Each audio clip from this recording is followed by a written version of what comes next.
আজ জুমার পর সিঙ্গাপুর নেয়ার পথে মৃত্যু হয় মির্জা আব্বাসের। মৃত্যুর সংবাদ গোপন রাখে বিএনপি সরকার। মির্জা আব্বাসকে উন্নত চিকিৎসার জন্য সিঙ্গাপুরে নেয়ার দর্শক দেখতে পাচ্ছেন মির্জা আব্বাসকে হেলিকপ্টারে করে সিঙ্গাপুরে নেওয়া হচ্ছে এবং তারপরে কিন্তু তার মৃত্যু হয়।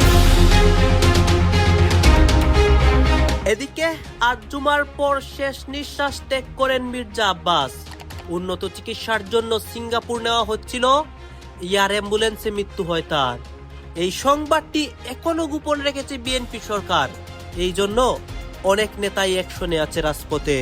বিএনপির স্থায়ী কমিটির সদস্য ও বিএনপি চেয়ারম্যানের রাজনৈতিক উপদেষ্টা মির্জা আব্বাসকে উন্নত চিকিৎসার জন্য চিকিৎসকদের পরামর্শে শুক্রবার তাকে এয়ার অ্যাম্বুলেন্সে সিঙ্গাপুরে নেয়ার প্রস্তুতি নেওয়া হচ্ছে বলে জানা গেছে। বিরাট সুখবরের মহেন্দ্রক্ষণে বাংলাদেশ।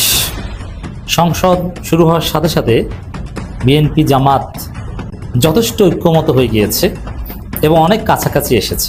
মির্জা আব্বাসকে হাসপাতালে দেখতে যান বিরোধী দলের নেতা ও জামায়াত আমির ডাক্তার শফিকুর রহমান, বিএনপি মহাসচিব ও স্থানীয় সরকার পল্লী উন্নয়ন ও সমবায় মন্ত্রী মির্জা ফখরুল ইসলাম আলমগীর। এদিকে হঠাৎ করেই ভয়াবহ অসুস্থ হয়ে আইসিইউতে ঢাকা ৮ আসনের সংসদ সদস্য মির্জা আব্বাস। শোনা যাচ্ছে আইসিইউতে মারা গেছেন তিনি। এর মধ্যে এয়ার অ্যাম্বুলেন্সে বিদেশে নেওয়ার প্রস্তুতি চলছে তিনাকে। মির্জা আব্বাসের জন্য দোয়া চেয়েছেন বিরোধী দলীয় নেতা নাসিরউদ্দিন পাটোয়ারি। আমার সহযোগিতা মির্জা আব্বাস সাহেব অসুস্থ হয়েছেন, তো হসপিটালে ভর্তি আছেন। বিএনপি নেতা মির্জা আব্বাসের অসুস্থতায় নাসিরউদ্দিন পাটোয়ারি খুশি হয়েছে এবং এই মুহূর্তে পাওয়া সবচেয়ে বড় ব্রেকিং নিউজ, আজ জুমার পর না ফেরার দেশে চলে যান মির্জা আব্বাস এবং আজকে তাকে সিঙ্গাপুর নেওয়া হচ্ছিল চিকিৎসার জন্য। সেই এয়ার অ্যাম্বুলেন্সে বিশাল একটি ঘটনা ঘটে যায়। দর্শক শ্রোতা, এই মির্জা আব্বাসকে দেখতে বিএনপির মির্জা ফখরুল, অন্যদিকে জামাতের আমির এবার কেয়ার হসপিটালে গিয়েছিল এবং অনেক কথাও বলেছিল। আপনারা সম্পূর্ণ ভিডিও দেখবেন। মির্জা আব্বাসকে নিয়ে অনেক চাঞ্চল্যকর তথ্য আমাদের কাছে আসে, সবকিছু দেখানোর চেষ্টা করব এই একটি নিউজ প্রতিবেদনে। আসুন আমরা কথা বলাচ্ছি না, আমরা সরাসরি ভিডিওর মূল আলোচনায় চলে যাচ্ছি। মির্জা আব্বাসের অবস্থার চরম অবনতি ঘটেছে। দেশের রাজনৈতিক অঙ্গনে এই মুহূর্তে সবচেয়ে বড় এবং উদ্বেগজনক ব্রেকিং নিউজ হলো উন্নত চিকিৎসার জন্য জরুরি ভিত্তিতে সিঙ্গাপুরে নেওয়া হচ্ছে প্রবীণ রাজনৈতিক নেতা মির্জা আব্বাসকে। হ্যাঁ দর্শক, গত কয়েকদিন ধরেই তার অসুস্থতার খবরে পুরো রাজনৈতিক অঙ্গনে এক ধরনের চাপা আতঙ্ক বিরাজ করছিল। সবার মনে একটাই প্রশ্ন ছিল, কেমন আছেন তিনি?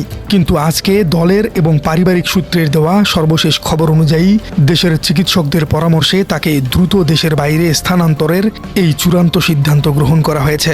বর্তমান প্রধানমন্ত্রী তারেক রহমানের অত্যন্ত আস্থাভাজন রাজনৈতিক উপদেষ্টা, সংসদ সদস্য এবং বিএনপির স্থায়ী কমিটির অন্যতম এই শীর্ষ নেতার এমন আকস্মিক শারীরিক অবনতি পুরো দেশবাসীকে চরম উৎকণ্ঠার মধ্যে ফেলে দিয়েছে। আর তিনি যাচ্ছেন এয়ার অ্যাম্বুলেন্সে করে সেই ওসমান হাদির গন্তব্য সিঙ্গাপুরেই।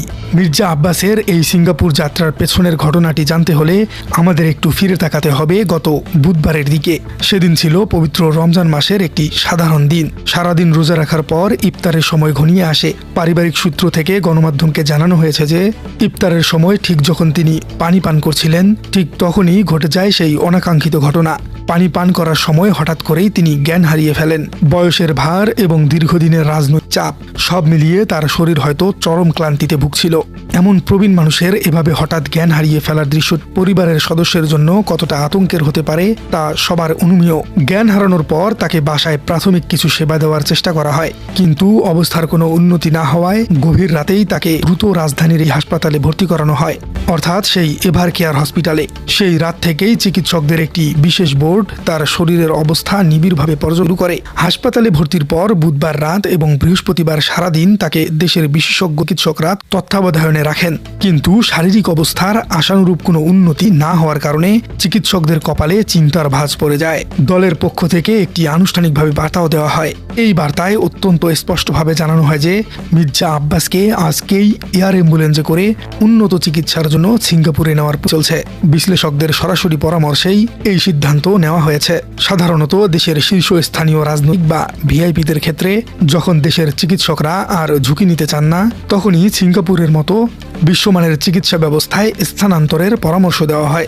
বর্তমানে এয়ার অ্যাম্বুলেন্সের শিডিউল, ভিসা প্রসেসিং এবং হাসপাতালের ছাড়পত্র সহ যাবতীয় আনুষ্ঠানিকতা অত্যন্ত দ্রুততার সাথে হচ্ছে।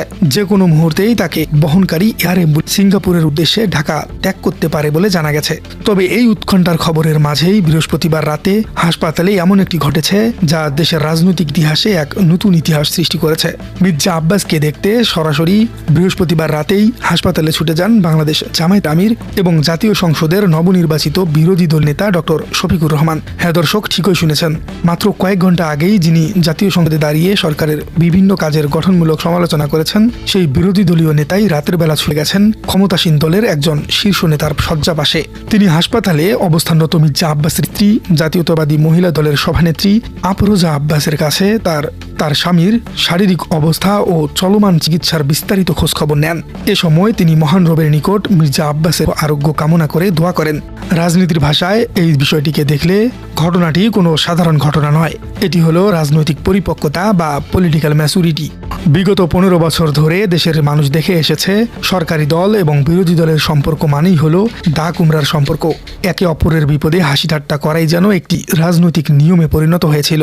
কিন্তু আজ যখন জাতীয় সংসদের বিরোধী দলীয় নেতা নিজে গিয়ে সরকারি দলের একজন শীর্ষ নেতার পরিবারের পাশে দাঁড়ান, তাকে সান্ত্বনা দেন, তখন সাধারণ মানুষের মনে রাজনীতি একটি বিশাল ইতিবাচক ধারণার জন্ম হয়। কিছুদিন আগে এনসিপি নেতা নাসিরউদ্দিন পাটোয়ারি মির্জা আব্বাসের সুস্থতা কামনা করে যে শিষ্টাচারের বীজ বপন করেছিলেন, আজ জামাত আমির সশরীরে হাসপাতালে গিয়ে যেন সেই শিষ্টাচারকেই একটি প্রাতিষ্ঠানিক রূপ দিলেন। এর মাধ্যমে পুরো দেশবাসীকে একটি মেসেজ বা বার্তা দেওয়া হলো, সংসদে বা রাজপথে মতাদর্শের লড়াই যতই কঠিন হোক, মানবিকতার জায়গায় সবাই এক।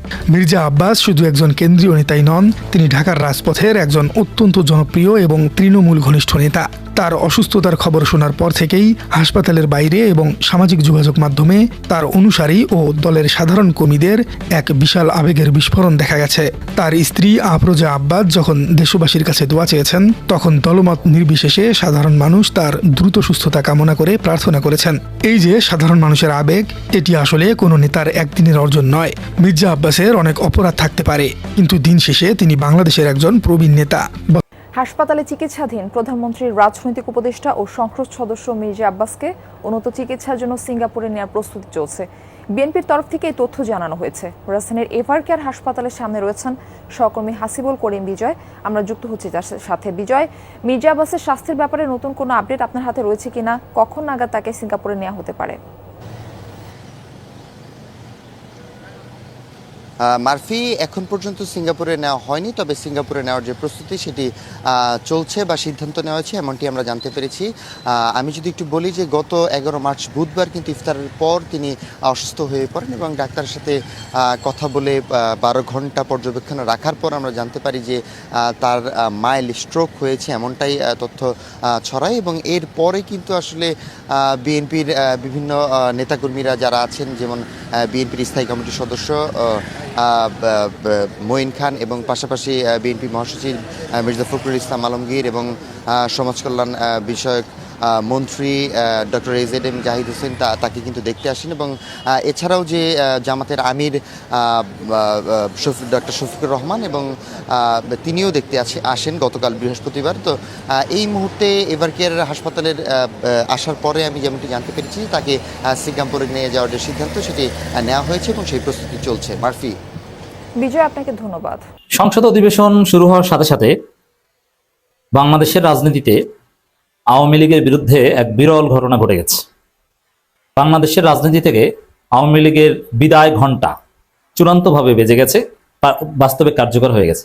আওয়ামী লীগ 5 আগস্ট পালিয়েছে, আওয়ামী লীগের কোনো প্রাসঙ্গিকতা নেই, আওয়ামী লীগকে কেউ ফিরিয়ে আনতে পারবে না। বাংলাদেশের গণতান্ত্রিক অগ্রযাত্রা, গণতান্ত্রিক পথচলা আওয়ামী লীগকে বাদ দিয়ে শুরু হলো। এই সংসদ এক ঐতিহাসিক সংসদ, আওয়ামী লীগ মুক্ত এক মহান সংসদ। এবং আওয়ামী লীগ শুধু সংসদে নাই এটা না, আরো অনেক কিছু ঘটে গেছে। যেই দলটা বাংলাদেশের স্বাধীনতা যুদ্ধে নেতৃত্ব দিয়েছে, তাদের ফেসিবাদী আচরণের কারণে, গণহত্যার কারণে তারা বাংলাদেশে আর কোনোদিন ফিরতে পারবে না। এই ঘটনা ঘটে গেছে সংসদের অধিবেশন শুরু হওয়ার সাথে সাথে। অসাধারণ। দর্শক, হ্যাঁ দেখেন, আগে একটু ক্লারিফাই করি কি ঘটেছে সেটার আগে। আওয়ামী লীগ আছে, আওয়ামী লীগের কট্টরপন্থী সমর্থক আছে এবং তারা ভোটার, তারা থাকবে। হ্যাঁ, আওয়ামী লীগ কিছু লোকের হয়তো ফাঁসি হবে, কিছু লোক আজীবনে আসতে পারবে না, ভারতের মাটিতেই তাদের জীবন অবসান হবে। কিন্তু আওয়ামী লীগের একটা শক্তিশালী ভোট ব্যাংক, সেটা 5%, 10% যাই হোক না কেন আছে এবং থাকবে। কিন্তু রাজনৈতিক দল হিসেবে আওয়ামী লীগ আর থাকবে না। আওয়ামী লীগের ভোটার যদি 15% হয়ে থাকে, হ্যাঁ, ওইটা হয় জামাতের বক্সে যাবে, নইলে বিএনপির বক্সে যাবে, নইলে এনসিপির বাক্সে যাবে। কিন্তু আওয়ামী লীগ হিসেবে ফাংশন করতে পারবে না। এই ঘটনা ঘটে গেছে। আমরা আওয়ামী লীগের গুরুত্ব নিয়ে, আওয়ামী লীগের ভোটারদের মূল্য নিয়ে কথা বলি মাঝে মাঝে, হ্যাঁ বলবো, কিন্তু রাজনৈতিক দল হিসেবে আওয়ামী লীগ নাই। সংসদ অধিবেশন শুরু হয়েছে, আওয়ামী লীগের যে চেতনা, আওয়ামী লীগের যে আদর্শ, ওটার মাটি চাপা করেছে। এখানে দেখেন, যারা নিহত হয়েছেন সংসদ অধিবেশনের শুরুতে বা সংসদ অধিবেশনে, বিশিষ্ট ব্যক্তি এবং সাবেক সংসদ সদস্য, সাবেক মন্ত্রী, এরা কেউ নিহত হলে তাদের নামে শোক প্রস্তাব উত্থাপন করা হয় এবং সেটা সংসদে গৃহীত হয় এবং তাদের জীবন বৃত্তান্ত সংসদ সচিবালয়ে জমা থাকে। এখানে আওয়ামী লীগের অনেক এমপি মারা গেছে, কেউ জেলে বসে মারা গেছে, এই ইউনূস আমলে জেলে বসে মারা গেছে, কেউ গ্রেপ্তার অবস্থায় মারা গেছে, অনেক কিছু হয়েছে। তাদের নাম এসেছে, কিন্তু আওয়ামী লীগের এমপি হিসাবে আসে না, যার সাবেক সংসদ সদস্য হিসেবে। আওয়ামী লীগ শব্দটা সংসদে একবার উত্থাপন হয়নি। এর মানে আওয়ামী লীগের এমপিদের পরিচয়ও সংসদের জীবন বৃত্তান্তে আওয়ামী লীগের এমপি এটা থাকবে না, যার সাবেক সংসদ সদস্য। কিন্তু জামাতের সেই রাজাকার এমপি, কথিত রাজাকার, তাদের নাম কিন্তু গর্বের সাথে উচ্চারণ হচ্ছে, শহীদ মাওলানা মতিউর রহমান নিজামী। সংসদের চিফ হুইপ তিনি দেলোয়ার হোসেন সাইদিকে বলছেন আল্লামা দেলোয়ার হোসেন সাইদি। এবং আওয়ামী লীগ যাদেরকে ফাঁসি দিতে চেয়েছিল তারা কিন্তু সংসদে, সালাউদ্দিন কাদের চৌধুরীর নাম সেখানে থাকে। এটিএম আজহারুল ইসলাম গর্বের সাথে মাথা উঁচু করে এই সংসদে থাকেন এবং কোনো কথিত মুক্তিযোদ্ধা তারা এর প্রতিবাদ করতে পারেন না। এর মানে আওয়ামী মুক্তিযুদ্ধের চেতনার রাজনীতি নাই। মাননীয় স্পিকার একজন বীর বিক্রম, তিনি নিজে মাওলানা নিজামী, মুজাহিদ, তাদের নাম উচ্চারণ করতে বাধ্য হন। এটিএম আজহারুল ইসলামকে মাননীয় বলতে বাধ্য হন। এতে আওয়ামী লীগের রাজনীতি কিছু থাকে না। এমনকি ভারতের দালাল আছে, থাকবে, এবং ভারতপন্থী রাজনীতি বিএনপি করবে, কিন্তু ওই আওয়ামী চেতনায় না, অন্য স্টাইলে করবে। এটাও জামাতের একটা অর্জন। ভারতের দালালি বিএনপি অন্য স্টাইলে করলে ওতে জামাতের লাভ আছে, আওয়ামী স্টাইলে না করলেই হয়। তাতে জামাতকে ডিহিউম্যানাইজ করা যাবে না, অ্যাটলিস্ট নির্যাতন করলেও ডিহিউম্যানাইজ করতে পারবে না। সেকেন্ড ক্লাস সিটিজেন হিসেবে ট্রিট করতে পারবে, কিন্তু থার্ড ক্লাস সিটিজেন হিসেবে না। ত্রয়োদশ জাতীয় সংসদ আনুষ্ঠানিকভাবে যাত্রা শুরু করেছে। একটি সাজানো গোছানো ইউনুসীয় নির্বাচনে তারেক রহমানের হাতে ক্ষমতা দেওয়া হয়েছে, আর ক্ষমতার সঙ্গে অংশীদার হিসাবে ইউনুস বিএনপি তথা তারেক রহমানের গলায় বেঁধে দিয়েছে জামায়াত এনসিপিকে, কিংবা উল্টোটা। সংসদের শুরুতেই বোঝা গেল যে জামায়াতের এজেন্ডা বাস্তবায়ন ছাড়া তারেক রহমানের কোনো মুক্তি নেই। যতটুকু বোঝা গেল, সংসদীয় অধিবেশনের শুরুটি বাংলাদেশের রাজনৈতিক ইতিহাসে একটি উল্লেখযোগ্য মোড় হিসেবে চিহ্নিত হবে সন্দেহ নেই, যেখানে জাতীয় সঙ্গীত গাওয়ার পরেও জামাতের সংসদ সদস্যরা দাঁড়িয়ে সম্মান জানানোর প্রয়োজন বোধ করেন না। তবে এই মোড়টি কোন দিকে নিয়ে যাবে দেশকে, সেটাই এখন দেখার বিষয়। যুদ্ধাপরাধীদের প্রতি সংসদীয় সম্মান প্রদর্শন, মুক্তিযুদ্ধের আদর্শের বিপক্ষে অবস্থান গ্রহণ এবং সর্বোপরি ৭১ বাংলাদেশ বিরোধী শক্তির পুনর্বাসনের এই প্রক্রিয়া দেশের ভবিষ্যতের জন্য শুভ সংকেত নয়, বরং এটি একটি বিপজ্জনক পথের সূচনা, যার শেষ কোথায় গিয়ে ঠেকবে তা আজ থেকেই অনুমান করা যায়। কারণ এই সংসদের শুরুটা হয়েছিল জুলাই 2024-এ। জুলাই সন্ত্রাস না হলে আজকের সংসদও হতো না। এটা মাথায় রেখেই আমাদের ভাবতে হবে সবকিছু। আওয়ামী লীগকে অবৈধভাবে ক্ষমতাচ্যুত করে দেশ দখল করার পর একটি নতুন সংসদ যাত্রা শুরু করলো আজকে, অর্থাৎ বৃহস্পতিবার 12ই মার্চ 2026। বিএনপি জামায়াত নামে আমরা যে আওয়ামী বিরোধী, মুক্তিযুদ্ধ বিরোধী পক্ষটিকে চিনি, তারাই সংসদে সরকারি এবং বিরোধী দল হিসেবে বসে প্রথম দিনেই বাংলাদেশ আগামীতে কোন পথে হাঁটবে তার সুনির্দিষ্ট কিছু লক্ষণ প্রকাশ করে দিল। স্বাধীনতা বিরোধী রাজাকার এবং মানবতা বিরোধী অপরাধের জন্য মৃত্যুদণ্ডপ্রাপ্ত আসামিকে সামনে বসিয়ে মুক্তিযোদ্ধা মেজর অবসরপ্রাপ্ত হাফিজ উদ্দিন আহমদ বীর বিক্রম স্পিকারের দায়িত্ব পালন করছেন। বিষয়টিকে যেভাবেই দেখেন না কেন, বাংলাদেশের জন্য ইতিবাচক নয় কোনোভাবেই। তবু এটাই বাস্তবতা। এই বাস্তবতার বিশ্লেষণই আমাদেরকে করতে হবে। যুদ্ধাপরাধের দায়ে মৃত্যুদণ্ডপ্রাপ্ত জামায়াত নেতা এটিএম আজহার উদ্দিন সঠিক বলেছেন। জুলাই সন্ত্রাস না হলে তার পক্ষে মুক্তি পাওয়া সম্ভব হতো না। 12ই ফেব্রুয়ারি সংসদ নির্বাচনে অংশ নিয়ে সংসদ নির্বাচিত হওয়া হতো না। তাকে ফাঁসি দেওয়া হতো 71-এর যুদ্ধাপরাধের দায়ে। এটাই বাস্তবতা, এটাই একমাত্র বাস্তবতা এই সংসদের, যা জামায়াতের আমিরও স্বীকার করেছেন। এটাই আসলে জুলাই সন্ত্রাসের সবচেয়ে বড় আউটকাম। না, তারা জুলাই সন্ত্রাস বলেননি, বলেছেন জুলাই গণ অভ্যুত্থান। এই সংসদ প্রতিষ্ঠা হয়েছে তুমি কে আমি কে। দর্শক, আপনারা তো দেখলেন এখানে কি কথা হচ্ছে। অনেকে কিন্তু অনেক কথা বলতেছে, অনেকে আলোচনা করতেছে, অনেকে সমালোচনা করতেছে দেশের বিভিন্ন অবস্থা এবং পরিস্থিতি নিয়ে। বিশেষ করে এখানে আমরা দেখতে পাচ্ছি বিএনপি নেতা মির্জা আব্বাসকে নিয়ে কথা হচ্ছে এবং দেশের রাজনীতির প্রেক্ষাপট নিয়ে সবাই সবার মন্তব্য প্রকাশ করতেছে। এই বিষয়গুলো দেখে এবং দেশের রাজনীতির প্রেক্ষাপট নিয়ে আপনার মন্তব্য কি? আপনার মন্তব্যটা অবশ্যই আপনারা আমাদের কমেন্ট বক্সে লিখে যাবেন। আর হ্যাঁ, কোন আপনাদেরকে আমরা যা কিছু দেখিয়েছি সব কিছু আমরা সোশ্যাল মিডিয়া থেকে সংগ্রহ করেছি। এখানে আমাদের নিজস্ব কোনো মন্তব্য নেই বা আমাদের নিজস্ব কোনো সিদ্ধান্ত নেই। সর্বশেষ আপনাদের কাছে আমাদের রিকোয়েস্ট থাকবে, আপনারা আমাদের চ্যানেলে নতুন সময় থাকলে চ্যানেলটি সাবস্ক্রাইব করবেন এবং পাশে থাকা বেল বাটনটি বাজাবেন যাতে করে নেক্সট ভিডিওটা সবার আগে আপনাদের কাছে পৌঁছে যায়। ধন্যবাদ।